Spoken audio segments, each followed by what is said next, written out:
Colonel Rob Maness has a lifelong record of providing dedicated service to this nation. Having worked his way up from the enlisted ranks to full colonel, he served our country for more than 32 years. He has served as a bomber squadron commander, bomb disposal technician, Joint Chiefs of Staff Operations Officer, assisted the National Security Team with the campaign plan for the global war on terrorism. He authored the first theater nuclear war plan and served as the Vice Commander of America's largest airborne intelligence wing. Colonel Rob Maness is a true American hero.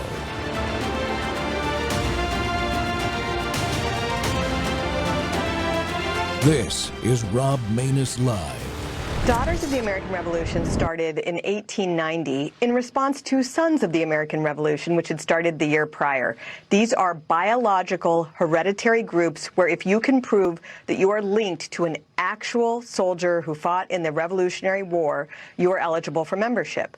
Now, Daughters of the American Revolution has become much bigger than Sons of the American Revolution. They focus on patriotism, education, a love of history. But in recent years, you've had the leadership has said that they would like to sort of surreptitiously allow men to join the group so long as those men claim to be women, which is not a scientific reality. And so, of course, they had this vote on, I think it was on Friday. And what was the result? What is the, there's a lot of back and forth, of course, between the two sides within the DAR. But what was the effective result of the vote? So a couple of years ago, the leadership kind of quietly changed the bylaws to say that men could join Daughters of the American Revolution so long as they claimed to be women. You've had various chapters and other groups trying to say this is ridiculous. We are literally the Daughters of the American Revolution, and this denial of reality does not fit with our charter. So the most recent effort was just this week, a group of women tried to say it doesn't matter if, for an organization based on an ability to prove biological relationship to a soldier, it doesn't make sense to say if you can have a state alter your birth certificate to say that you're a female when you're a male, that therefore you're eligible for this women-only organization. Welcome back to the Rob Maness Show. We're live on World YouTube and our X Spaces simulcast, folks. Well, for generations, as you just heard, the Daughters of the American Revolution have stood as a proud symbol of our patriotism. Their motto, God, home, and country, and their mission of historic preservation, education, and patriotism have guided the organization for over a century. But today, the DAR is facing serious accusations of going woke. Members who simply want to preserve the organization's traditional standards are being intimidated, blackballed, and suppressed by national and state officers. Chapters that push back are reportedly cut off from new member referrals and genealogical support. The group is in a full-blown governance crisis. Chapter proposed bylaw amendments have been rejected by the board for 3 years straight. This is not new. It's been going on for a while. And now the National Board of Management is trying to make it impossible to challenge them, proposing to raise the number of chapters needed to call a special meeting and the number needed to propose bylaws changes by 1,200%. That's right, 1,200%. And at the recent 135th Continental Congress, attempts to address these problems were blocked, as you just heard. Live stream access was denied, procedural maneuvers limited debate, and a key resolution failed amid reports of voting irregularities. Well, fighting back is a growing group that's called Daughters Advocating for Restoration. They now have over 100 chapters signed on for a special meeting this October, and they have support in Congress through Representative Ben Cline's DAR Integrity Act, which would amend the congressional charter to clearly define the word woman. And joining me now is Laura McDonald from Daughters Advocating for Restoration, and I believe a member of the DAR itself. Laura, welcome to the show. Thank you, Colonel. Thank you for having me, and thank you to our mutual friends who connected us. Oh, you bet. You bet. We appreciate them. That's what makes this country work, is friends and family. That's what Americans are all about. So the Daughters of the American Revolution, tell folks, I mean, we covered it a little bit. It was set up by women because the Sons of the American Revolution was established one year and excluded women. It's my understanding to do that. But what do they do? What does the organization do from the perspective of its members? We are a service organization. So when I first joined the DAR, I didn't realize that. I thought it was just something that you joined because you had patriotic pride. That I was just so happy that I could claim that I had a heritage of a patriot. So when my mother and my sister and I joined in 2018, I didn't really realize how big and the DAR is and what its purpose was. And we are a service organization. We go out into the community doing various things. We, raise awareness about various patriotic things going on in our communities. We help veterans. We help women's shelters. We go to schools. We do programs.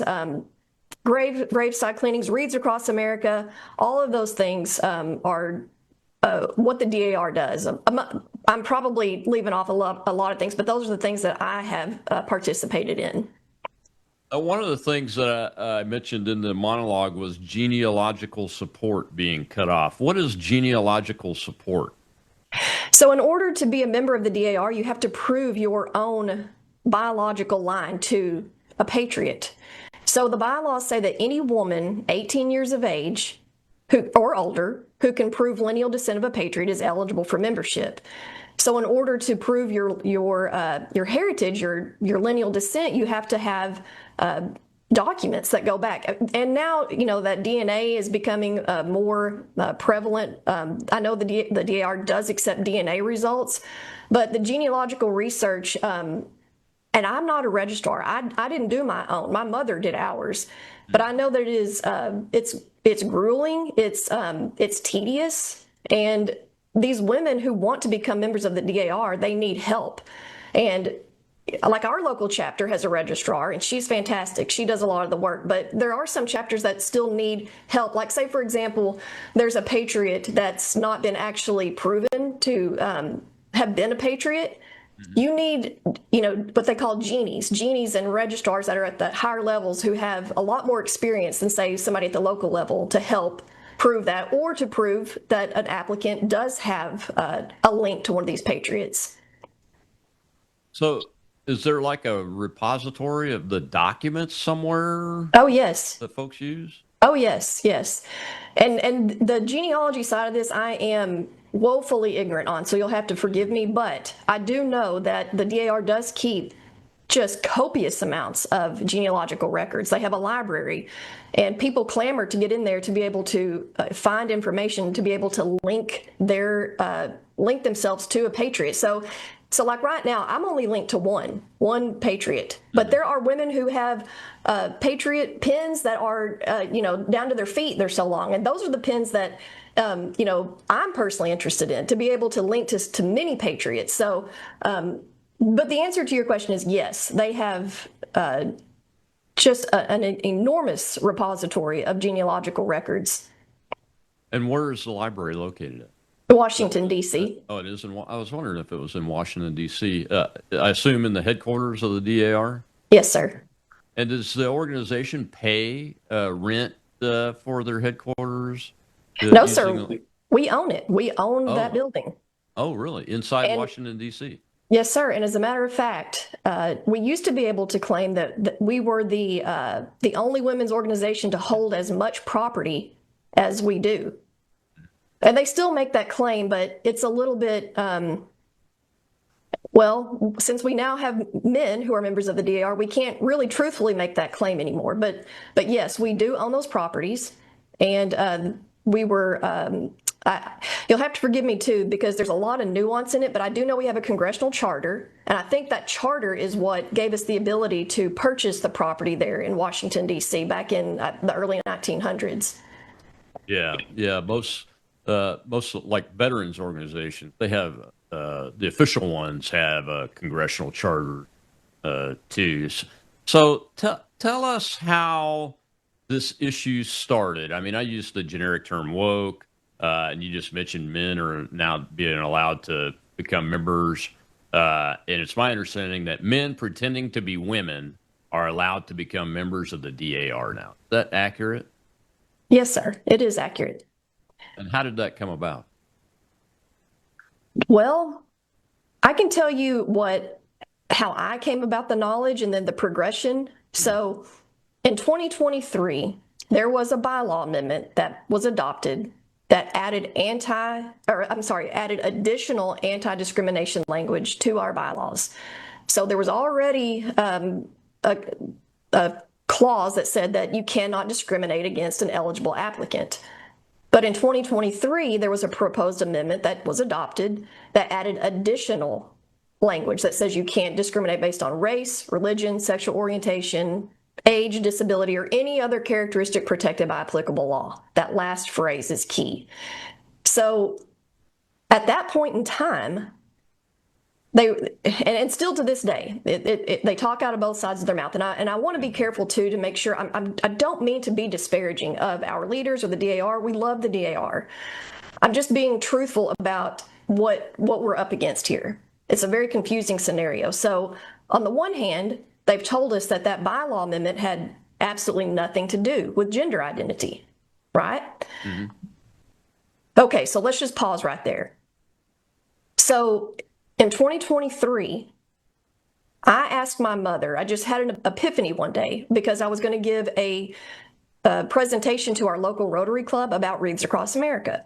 Mm-hmm. And I was going to introduce myself and talk about the DAR. And I was going to make a joke and tell the guys in the audience, look, fellas, this is only for women. But as soon as I was writing out my little speech, I thought about Rachel Levine, the former health secretary. And I thought, what are we going to do when somebody like him decides he wants to join the DAR? You know, a prominent public figure who may have lineal descent of a patriot. What are we going to do when he decides he wants to join? And so I immediately asked my mom, do you know anything about this? What would we do? And she said, well, I'm afraid that something like that's already going on. So that's whenever I really learned about this bylaw amendment that was adopted. So that's when I started asking questions in 2023 in earnest, in good faith, trying to figure out, is this something that we actually have to do? Is this a defensive position, or is this an ideological position? That at that point in time, I did not know. So over the course of time, mm-hmm.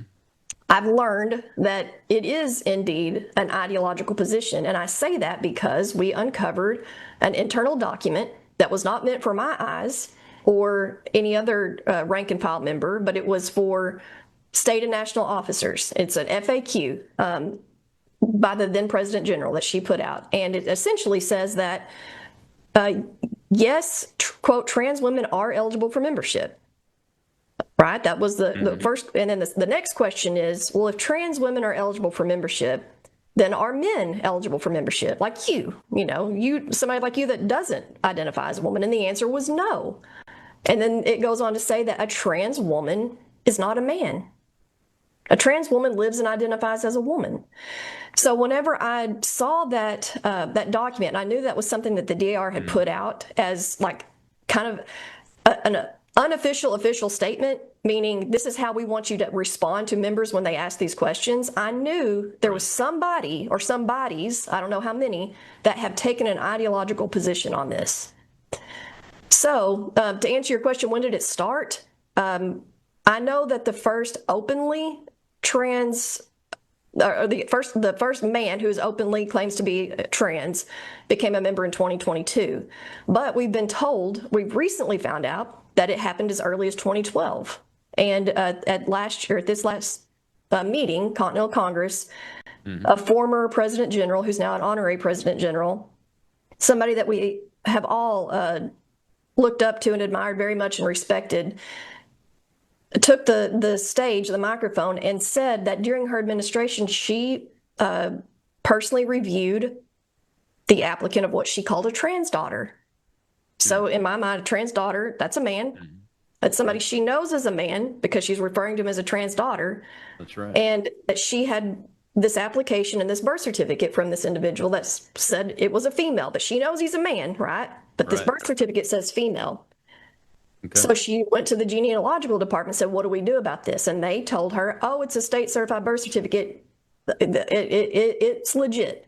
So I don't want to say too much. I don't want to misquote her, but the gist of what she told us was that she faced this situation. She knew it was a man. He had an amended birth certificate, and the application was approved. So we know it happened at least as early as 2012 or 2013. And the bylaws are very strict, right? I mean, if you're a real woman and you can't make the right genealogical connections down throughout history, you're not getting in. Correct. Right? So if you have been adopted, let me take a quick break right here, and we can pick this up again, because I want to get to that question about the law a little bit deeper too, Laura. Okay. We'll be right back with Laura McDonald.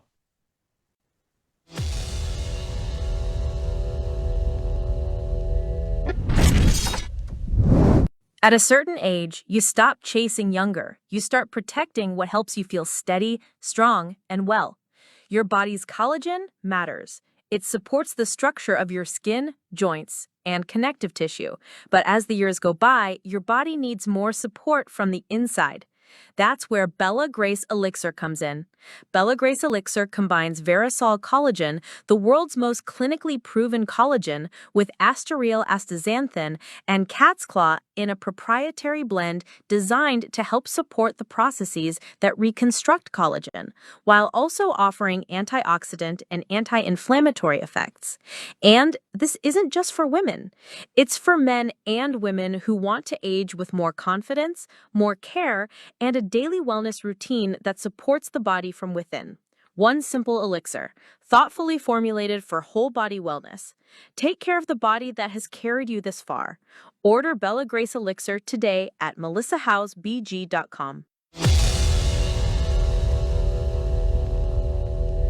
The irony in what is happening with the Daughters of the American Revolution would be actually laughable if it wasn't so sad. You can't even get into the DAR unless you have a, quote, bloodline descent from an ancestor who aided in achieving American independence. So they make you prove that you're biologically related to a soldier from the American Revolution, but they don't care if you're a biological male joining. Make it make sense. So in 1889, the Sons of the American Revolution were founded, and these group of women wanted to express their patriotism but were being excluded from that group. So they founded the Daughters of the American Revolution in 1890. And now men are openly being welcomed in. Let's backtrack a little. So in July 2023, the DAR sneakily introduced a non-discrimination bylaw amendment at the 132nd Continental Congress. Later that year, the President General at that time, Pamela Wright, said in a statement that transgender women can join DAR. Actually, they've always been allowed to, as long as it says female on their birth certificate, which we all know you can change. And that's when the can of worms busted open. Several DAR chapters have submitted bylaw amendment proposals to define a woman, but they've all been rejected. The group of DAR women even broke off and created their own 501c3 nonprofit called Daughters Advocating for Restoration. It is our prayer that these women will hopefully soon get the justice they deserve, because Representative Ben Cline from Virginia is introducing a bill to restore the Daughters of the American Revolution back to its rightful state as a women's only organization. Thank you, Representative Cline, for standing for fairness for women and for putting the daughters, not sons pretending to be daughters, back in the Daughters of the American Revolution. Welcome back to the Rob Maness Show. We're talking about that organization right there, the Daughters of the American Revolution, because they are allowing men pretending to be women to be full members as Daughters of the American Revolution. It's not an associate membership like, like I can be an associate member of the Republican Women's Club because I'm a man. No, this is full membership declared by the leadership. And eyewitnesses. And my guest today is Laura McDonald, who's a member of the DAR. But also, Laura, are you the founder of the Daughters Advocating for Restoration Yes, group sir. that's out there? Yes, sir. Yes. Yeah. So before we jump to that group itself, let's talk about the law. You pointed that out about that bylaw amendment that said, according to applicable law, I think is that allow, that bars discrimination. There is no federal law, is there, that says that trans people are can't be discriminated against in like an organization like this, which is a woman's organization, right? I mean, there's no federal law that prohibits that, right? I'm not an attorney, but no, sir. I would feel very confident to say no, that we have a First Amendment right to freedom of association and freedom of expression. We have actually procured a legal memorandum from a from the Center for American Liberty. That's a nonprofit that was founded by Harmeet Dillon, who is now the Assistant Attorney General for Civil Rights. Her signature is on that document. It's very robust. It's 14 pages long, along with Attorney Mark Trammell. And they go into detail and cite case law about why they believe the DAR is within its First Amendment rights to continue to exclude men, just as we've done since our founding, no matter what document they submit.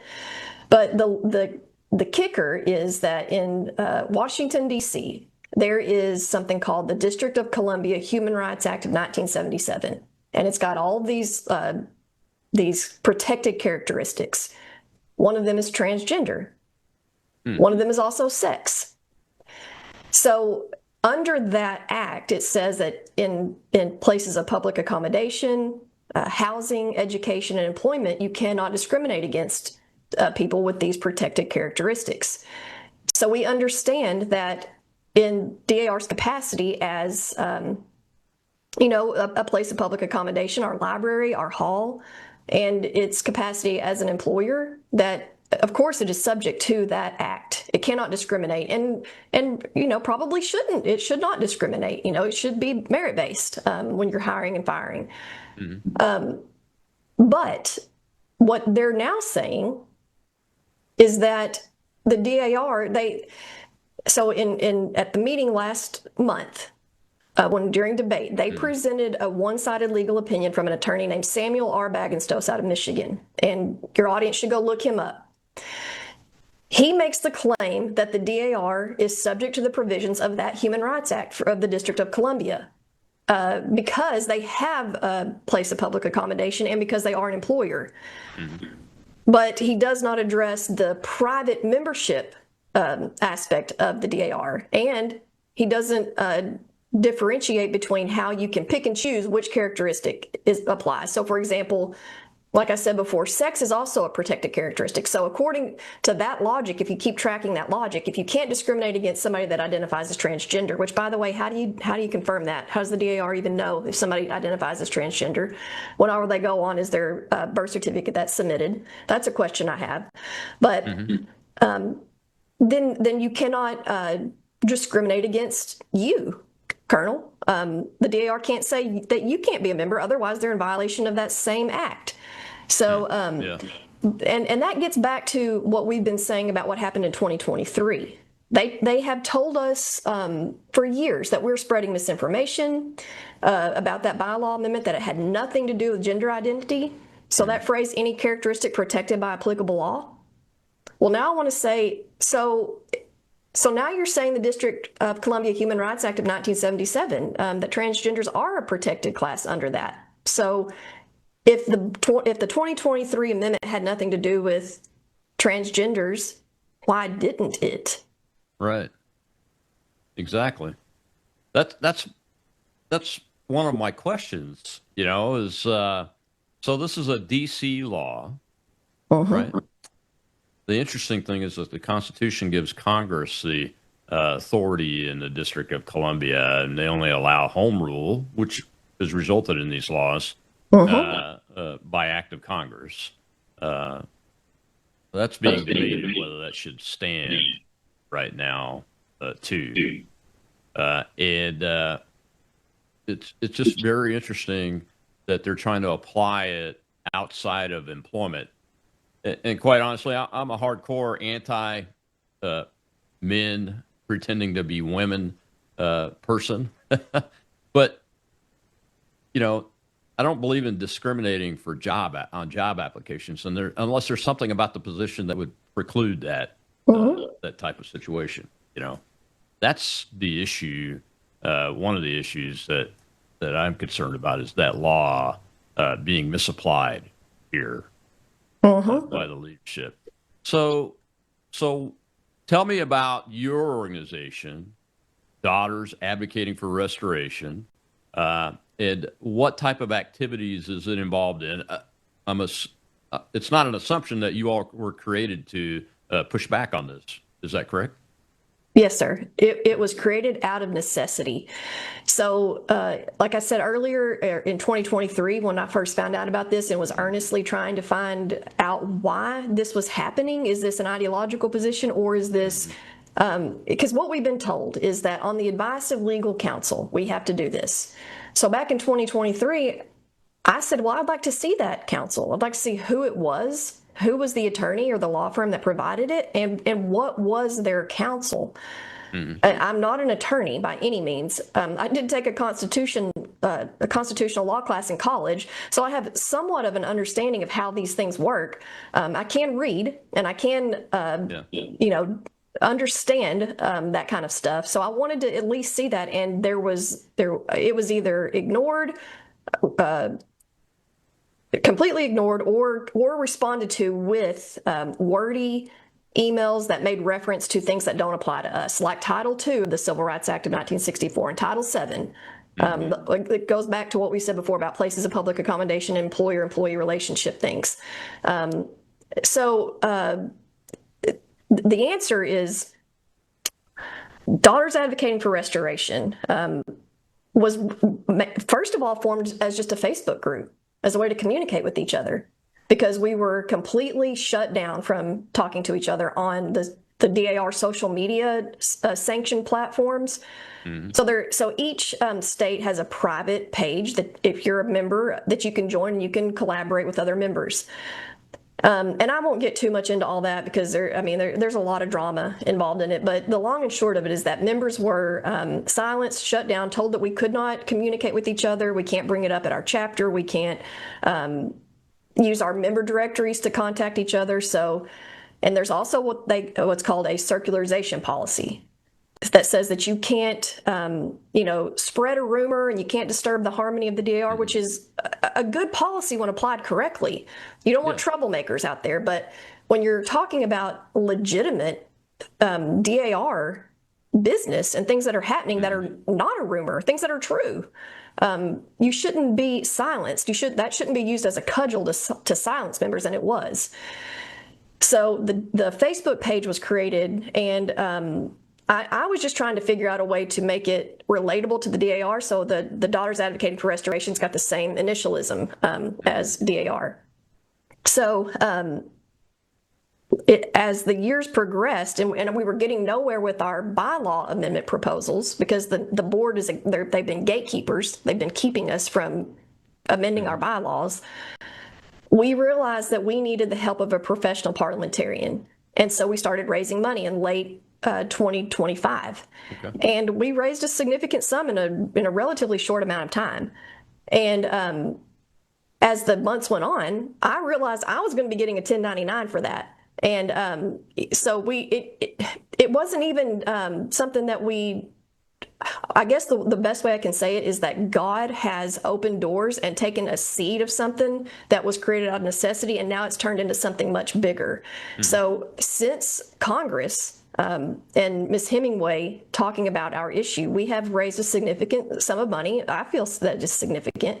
And we're using that money right now to procure as many different opinions as we can from professional parliamentarians and from various attorneys about, which we can talk about this special meeting that we're still due. That's something that we're getting parliamentary advice on as well. But specifically, this D.C. Human Rights Act of 1977, we need somebody other than Mr. Bagenstos to weigh in on that. So that's right now what we're using those monies for. And a lot of people are chomping at the bit, I'll just be honest, to sue the DAR. And we are, that's the last thing that we want to do. We don't want to get embroiled in a lawsuit with the DAR. We want to settle this through our governance process because we have the mechanisms to do it. It's just that the National Board of Management and the President General they're not following the rules, just to be frank, they're not.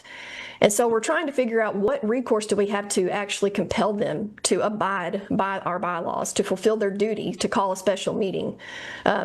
Yeah, because according to your bylaws, the way I understand it, and then I'm going to say this, and then we'll take a break, and we'll come back and address it. According to what the bylaws say, the assembly, which is the members, is the superior body in your bylaws, which means that the decision making should be coming from there, not corporate officers. and they're responsible for helping manage it, the coordination and the meetings and those kind of things. But other than that, it's the assembly's decisions, which means a vote by parliamentary procedure, if I understand correctly. So we'll address that when we come back from this break with the founder of Daughters Advocating for Restoration, Laura McDonald.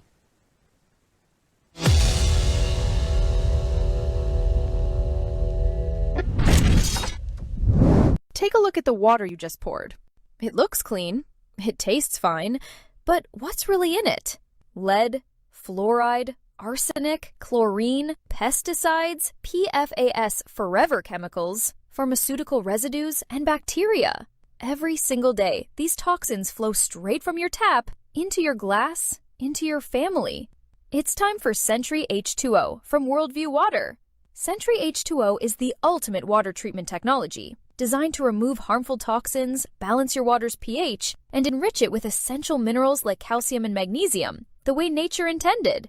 From commercial-scale systems to whole-house filtration to crisp, delicious drinking water right at your kitchen sink and shower, Sentry H2O delivers cleaner, healthier water everywhere you need it. No plumber, no tools, no plumbing knowledge required. Perfect for homes, apartments, rentals, RVs, refrigerators, and more. Because everyone deserves access to clean, healthy water. Visit worldviewwater.net. That's worldviewwater.net.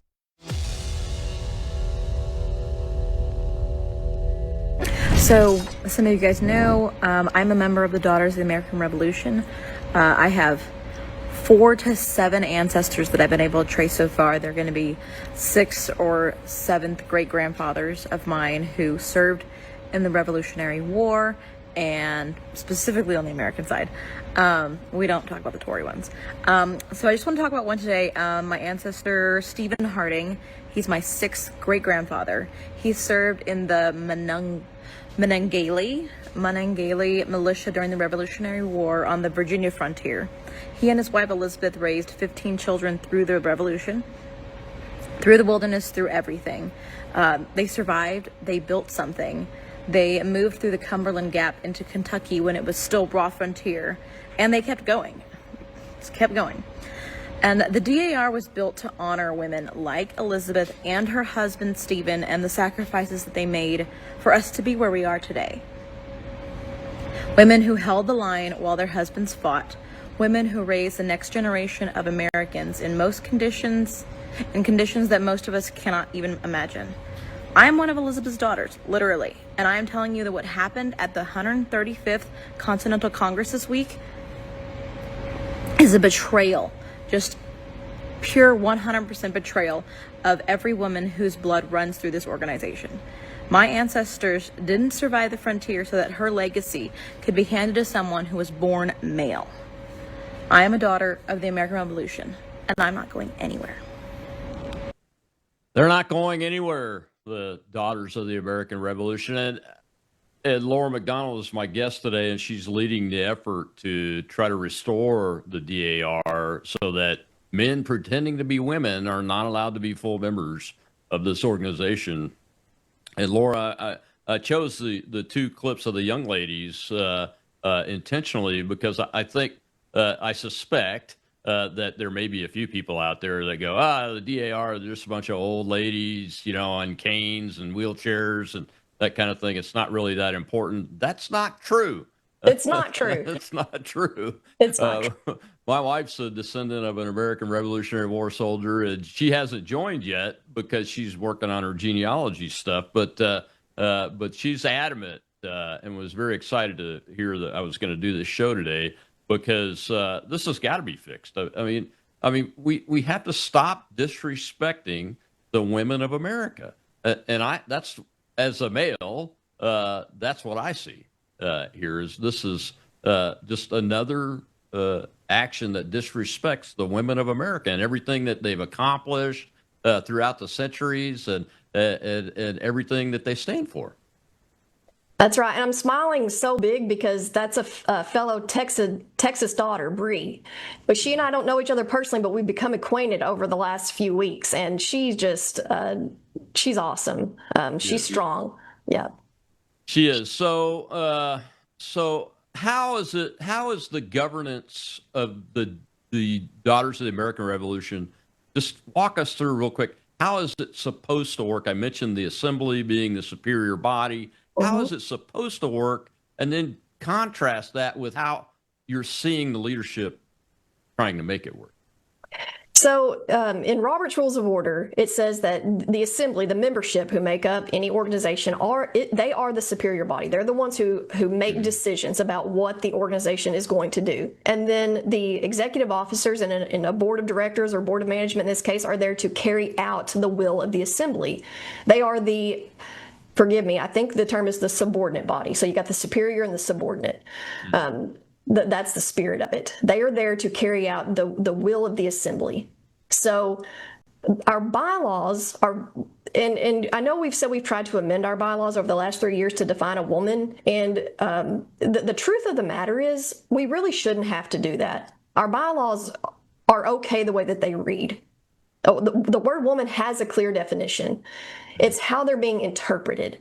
So what's happened is you've got women who are either, I guess what you would call it in the executive or the national level over the course of time have made internal policy decisions to accept amended birth certificates for one group of people, men, but not for another group of people, women who have been adopted. We can talk about the nuance there, but they are amending our bylaws through interpretation.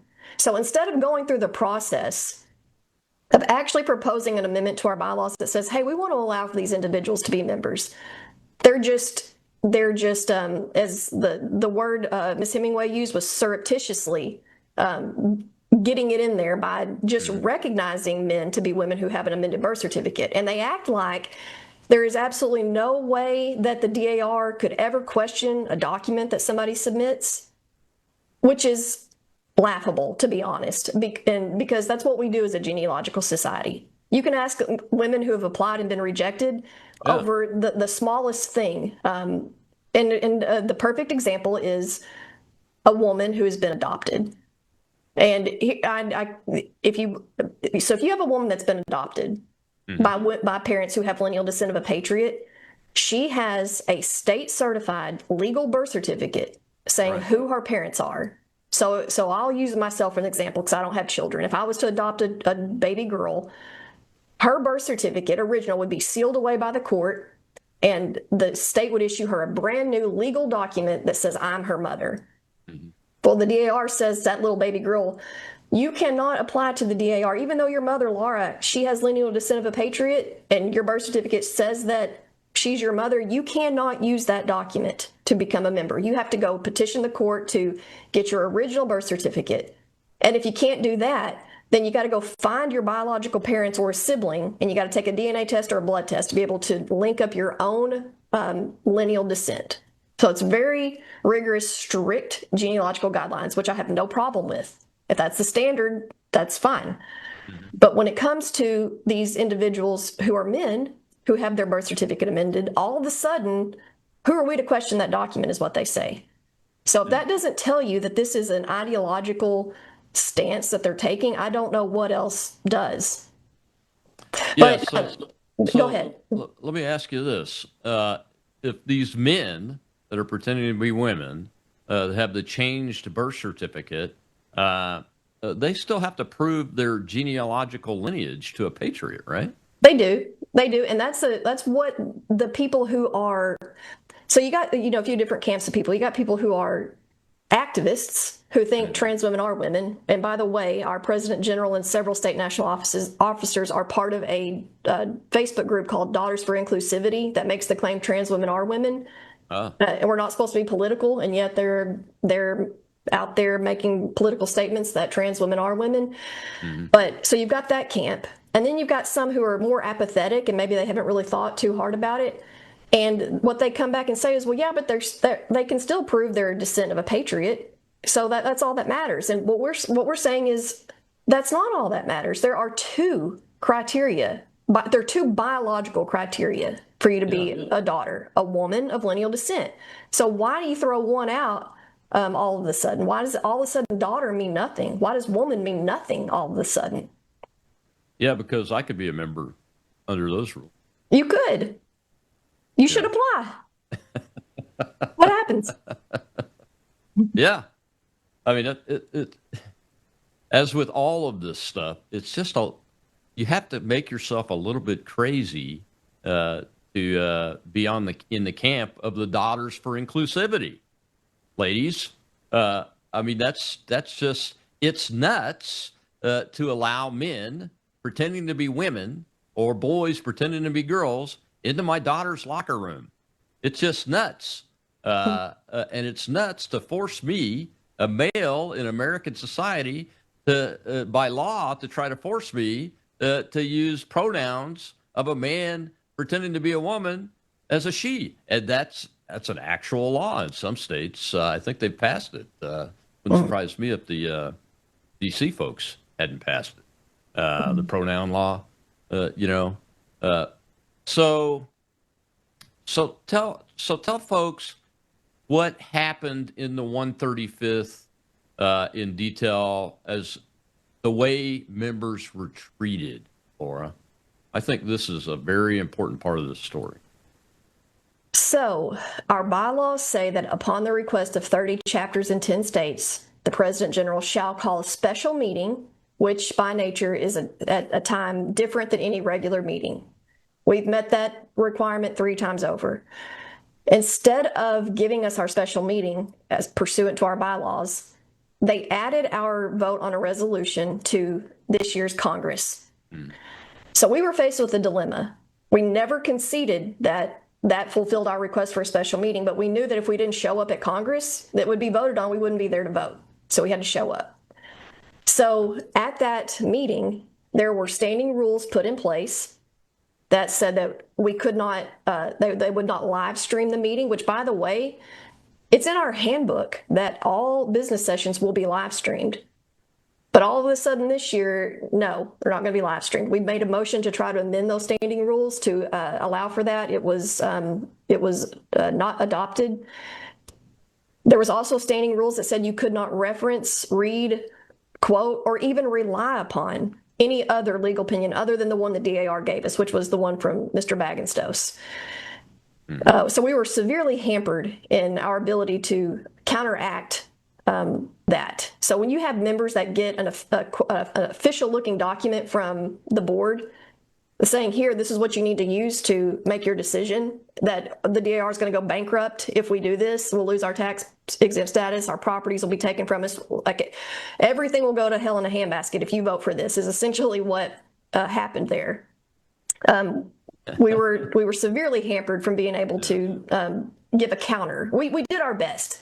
We did our best. And as you know, 40% of the members there voted in favor of the resolution. So there's one thing. There was probably 2 really big major issues, though, besides those that I just said, is that after many, many hours of debate, the way it works is when somebody makes a motion, the presiding officer reads that motion, and then right before you're going to go for a vote, they read it again to make sure that members understand what they're voting on.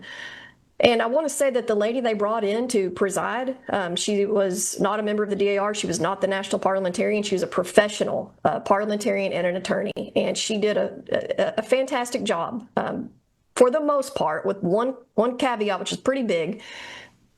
Before we voted, instead of reading the resolution that we had presented and doing it in a way that was meant to be as a positive thing, as upholding our founding principles, it was presented in a way as exclusionary, where you're voting to exclude, quote, trans women.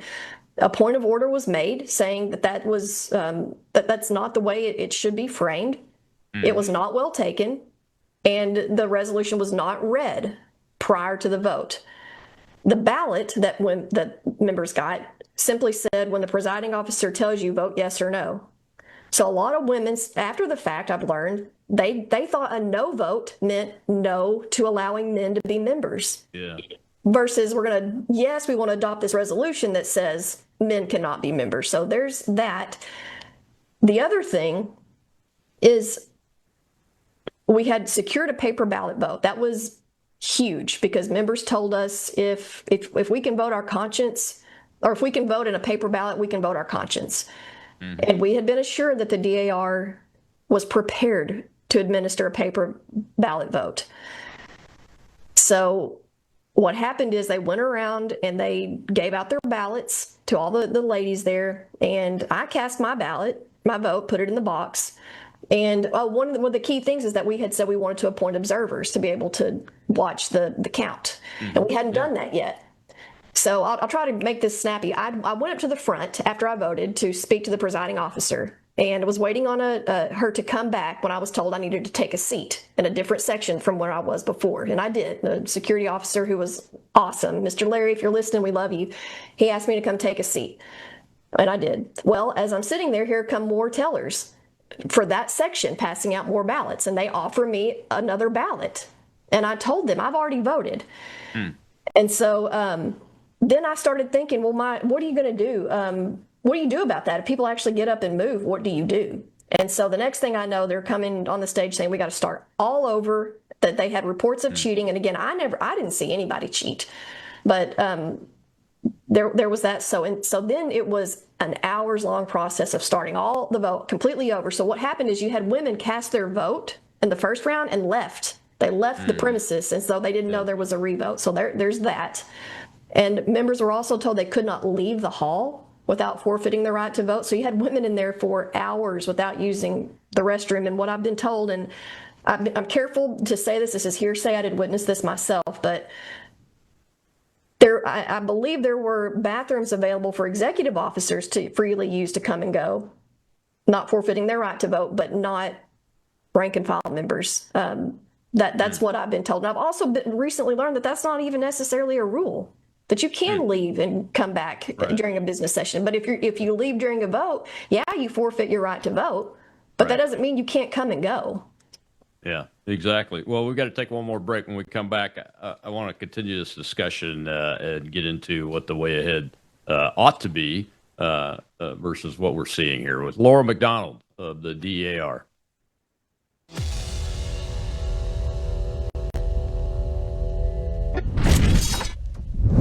You woke up with a sore throat and a low-grade fever. You know you are getting sick, so here's your choices. You can get sicker and miss work.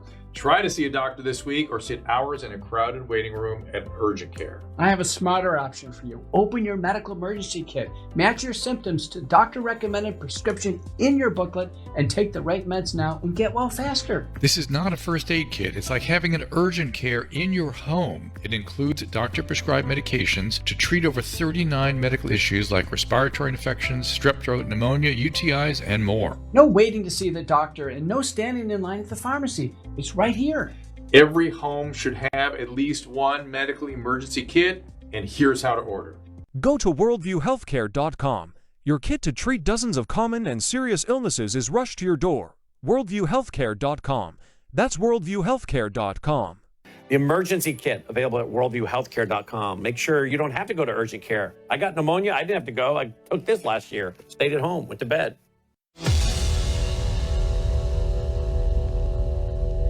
There's a group that's been around for a very long time in America. It's called the Daughters of the American Revolution. It's a genealogical society. Men who think that they're women are now attempting to join the Daughters of the American Revolution. That part's not crazy because, well, it's crazy, but it's not shocking because the pro-trans movement has been trying to invade all sorts of women's spaces, their bathrooms, their sports teams, they're everywhere.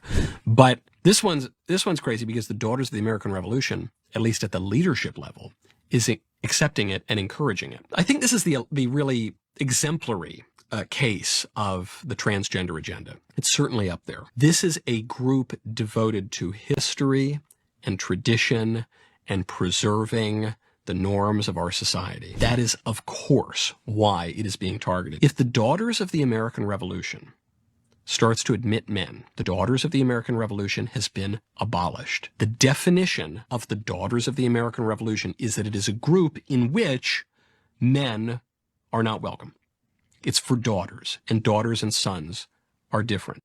You can't expand things endlessly. When you expand things beyond their limits, you abolish that thing. Welcome back to the Rob Maness Show. We're live on Worldview Tube, and My guest today is helping us step through that issue that the Daughters of the American Revolution are admitting trans people. I don't call them trans women, folks. I call them men pretending to be women, because that's what they are, as full members of the Daughters of the American Revolution. And my guest today is Laura McDonald. She founded a group called Daughters Advocating for Restoration, and it exists for one purpose: to restore the DAR to what it's supposed to be, which is what Michael Knowles there is talking about. And Laura McDonald is my guest today. And Laura, you mentioned the special meeting in October. What is that all about? So Robert's rules and our bylaws say that upon the request of 30 chapters in 10 states, the President General shall call a special meeting. So special meetings are for the sole purpose of discussing one or two items of business. So it's something that happened that it's when there's something of such significance that you have to have a special meeting to meet to deal with it.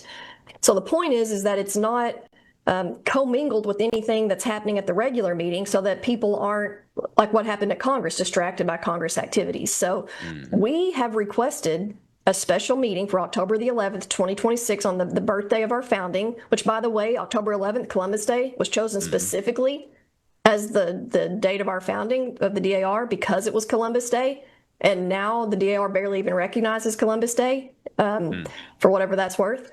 And just so you know, too, restoration, for now, it is about restoring to women's only organization, but we are seeking to restore our founding principles, not just of being a women's only organization, but honoring our founders and our history, our American history. That's why this is so important, because over the years, we have seen institutions start to lean left, start to get away from promoting American exceptionalism. And the DAR should not be one of those institutions.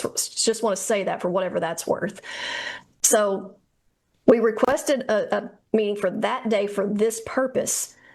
And instead of doing that, they added it to Congress. They have absolutely no authority to do that. They gave themselves extra authority that the bylaws or Robert's Rules does not give them. So we are still looking for that special meeting.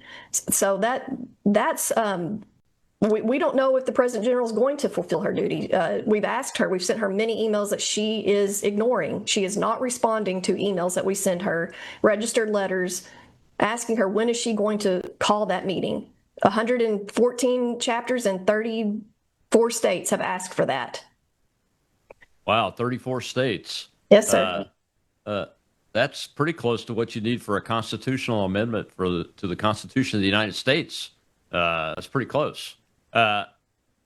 So they're ignoring you on the meeting. And there's other avenues that are going on, because this is a congressionally commissioned organization. I have a couple of questions about that. One is what Michael Knowles talked about. Does the DAR, as it's commissioned by Congress, still exist? Because they have abdicated a 50% of the membership requirement. That would become being an actual woman. I would argue no. The DAR is no longer a women's only organization, and that's part of this whole gaslighting thing. Is that to this day, I think even some of the leaders will tell us there's no men in the DAR, while saying yes, we accept trans women. So I would argue that the DAR is no longer a women's only organization. That's what we're fighting to restore. And here's what we'll say about the congressional charter. And this is why this is so ironic, is that you've got women in leadership telling us that we don't have a First Amendment right to define our membership eligibility. We don't have that. It would be against the law to say no to these individuals. That's what they've told us. It would be against the DC Human Rights Act. That's what they've told us. So then when they're hearing that Congress wants to amend the charter, which they have every right to do, charter is not a right, it is a privilege. That's right. Congress has the authority to amend, give, or revoke a charter. That's right. So now that Congress is paying attention and saying, hey, DAR, we gave you this charter based on the premise that you are a women's genealogical society. It looks like you're not really adhering to your bylaws. maybe we need to revisit this charter. And which, by the way, DAR, you have the right to do whatever you want to do. You're a private association. You can let in whoever you want to or not. You need to amend your bylaws to allow for it. But, oh, and by the way, when you do that, now you're changing the whole premise of your society from which we granted you this congressional charter. So now you've got these women at the top who are, hollering, oh, it's illegal and we got to listen to the government, to how dare the government tell us what we can and can't do.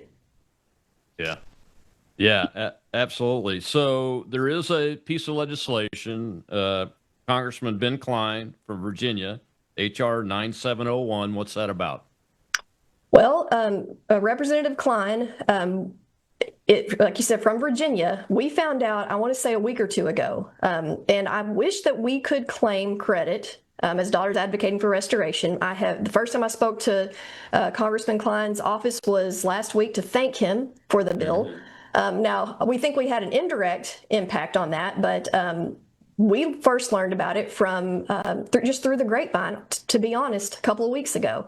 And we were thrilled when we heard it, because since we are in such a governance crisis right now, we're not sure how to get out of it. We're in a quagmire.